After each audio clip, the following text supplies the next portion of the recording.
In May of 2020, I had a whopping negative 5,861 ringgit and 87 cents to my name. Fast forward to February 2022, and now I have a net worth of 108,363,000 ringgit and 83 cents. This is how I saved more than 100,000 ringgit in 2 years by the age of 24. Cha-ching! Step number 1, set a goal. Whether you want to save 1,000, 10,000 or 100,000 ringgit, the best place to start is to set a clear goal for yourself of exactly how much you want to save. If you want your goal to be more concrete, you can set a target date of when you actually want to achieve this goal, and you can also write down why you want to save this amount. In my case, I wanted to save 100k because I already reached my emergency fund goals, and I read a lot about how the first 100,000 is the hardest milestone to hit and that it will only get easier after that. Boy, was I wrong. I'm kidding. I don't know what it's like yet because I just hit that milestone. So go ask someone who's already saved 500k or something. I picked 100k as my goal because I thought that it would be a good amount to use as leverage in 2 ways. The first way is using it as capital to invest in any opportunities that I come across. The second way, which is more important to me, is using it as mental leverage or security. Because having 100k to my name means that if I wanted to,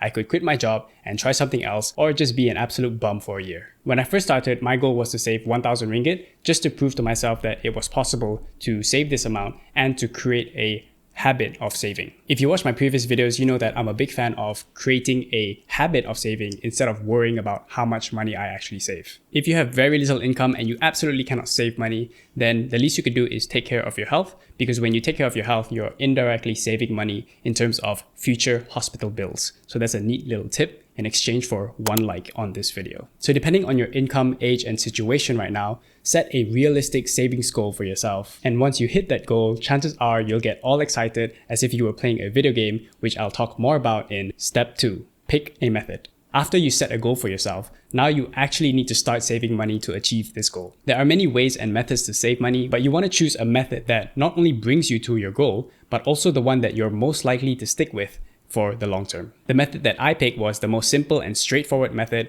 which is to pay myself first in separate accounts. What I did was I created separate accounts specifically for my savings goal, and whenever money landed in my usual bank account, a portion of that would go to these savings accounts. For example, if you want to save 1,000 ringgit in the next 5 months, you'll need to set aside 200 ringgit every month for the next 5 months. From here, you can set up auto transactions to put 200 ringgit into your savings account until you hit that goal. This same concept works whether you're saving 1,000, 10,000 or 100,000 ringgit. This is why it's important to set a clear goal first so that you can reverse engineer and work backwards when you're actually saving money. So you've picked your money saving method, but now you have to choose how you're going to track your progress so you can clearly see how far you are from your goal. You don't want to be saving blindly and not knowing when you hit your goal. You want to know exactly where you are in terms of hitting your goals so that you can adjust your methods accordingly. I use a Google spreadsheet to document every single transaction that enters and leaves my bank account. Then I categorize it into income, expenses, wants, and investments. At the end of the year, I know exactly how much I earned, how much I spent on expenses and wants, and how much I invested. This was extremely helpful because saving money became like a game to me. Every day I would input my numbers and I would see my net worth increasing, which felt really good. It felt like leveling up in a game. And if you know anything about video games, they're designed to keep you hooked, to keep you addicted so that you keep playing. So I use these principles of game design to keep me motivated to achieving my goal, and at one point,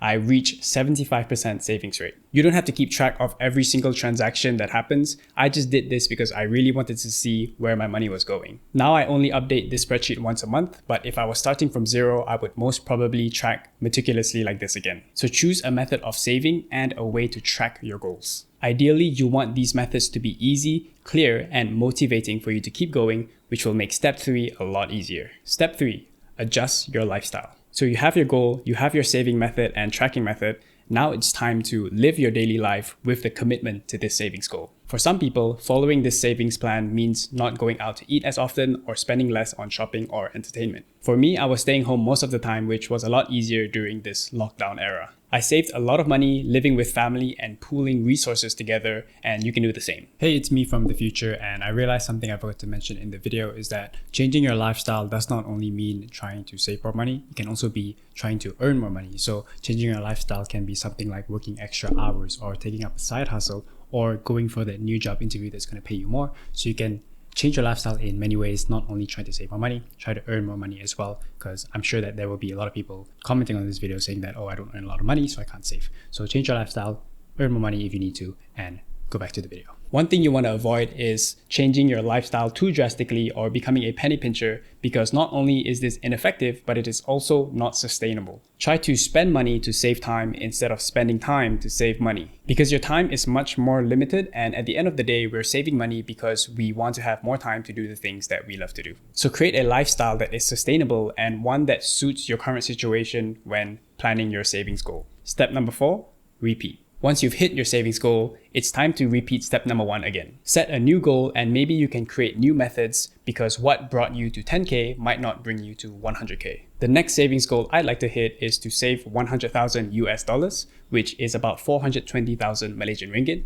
because I think that the current weakness in my strategy is that I don't have a lot of spending power when it comes to overseas transactions. So if you have a savings goal, or if you've already hit some goals in the past, share it with us in the comments below. We love to hear your stories and the lessons you learned from your personal finance journey. See you guys in the next one.